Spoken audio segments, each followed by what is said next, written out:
So this is the temp gauge and the fuel gauge assembly.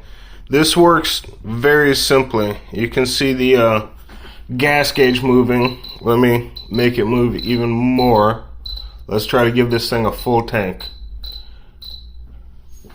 So it'll keep moving up, and how this works is there's the 10 volt regulator on the back. Now I'm feeding it 10 volts manually, but if neither one of these work, then it's going to be this, and it's very easy to test that.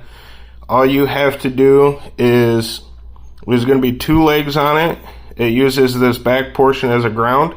So what you can do is simply look at it and see that this one is the input, so you can feed 12 volts here. Let me put my power supply to 12 volts. You could use a car battery or like a DC converter for this. You don't have to use a fancy power supply like I do. Like I said, this is ground right here, so I'll connect that there.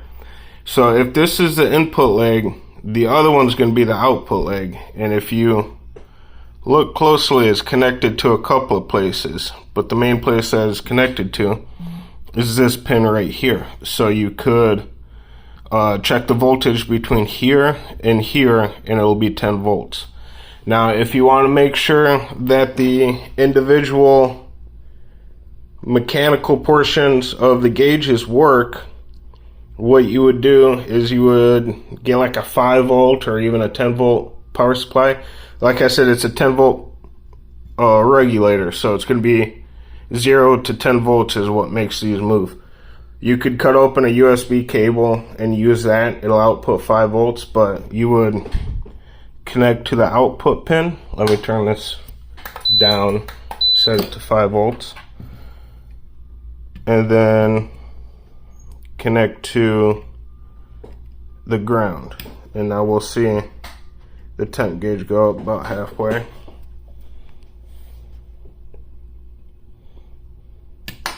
It'll be very slow, but it'll move.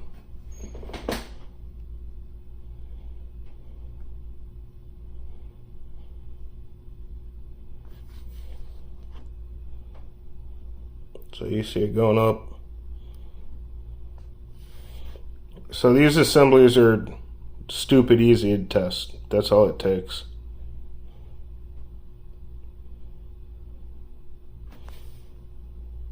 Last a little bit, take a little bit longer, and I don't think they're linear. I'm pretty sure they're logarithmic, just like everything else on a car.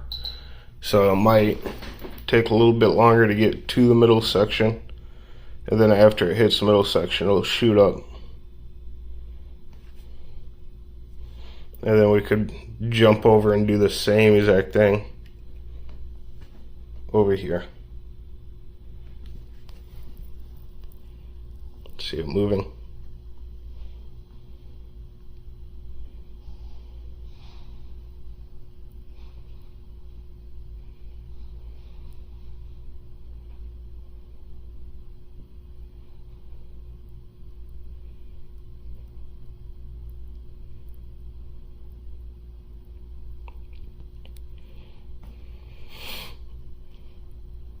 So, I mean, we're at 6.6 volts, and imagine that this is a 0 to 10 voltmeter, because that's really all it is.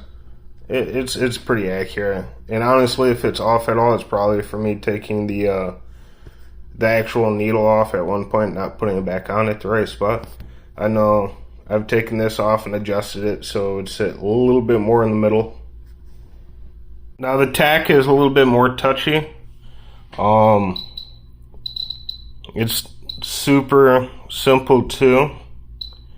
The board that's on the inside, all that is a frequency to voltage converter.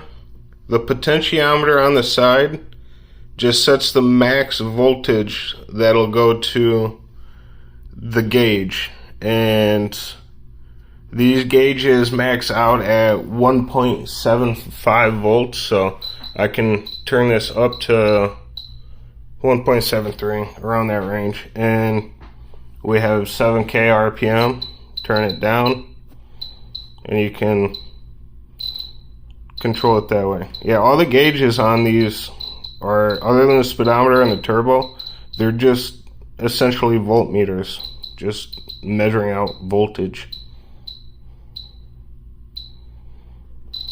And let me turn this off and disconnect these leads. Testing that, I just have leads soldered to the black wires, which do have polarity. You can see the red on this side, and I'm just feeding power directly into here to make it move. But I suspect that on a majority of these that fail is a SAC 215 chip. If all the capacitors look fine, resistors generally don't fail unless something else makes them fail, so I wouldn't worry about that so much. And like I said, the potentiometer just sets the max voltage. And then on the Merkurs, obviously it'd be different for a Scorpio. You can verify the sending unit and the temp sensor working by the temp sensor being the second pin. 109 ohms and decreasing because the car's cooling down. I'm just checking the resistance to ground.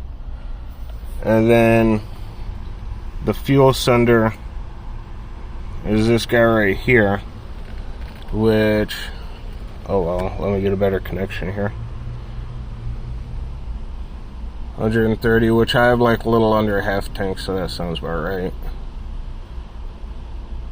You see how that's staying steady, but the temp sensor is still slowly decreasing. And I'm sure if we had a better resolution voltmeter, we'd be able to see it decrease a little bit quicker, but yeah.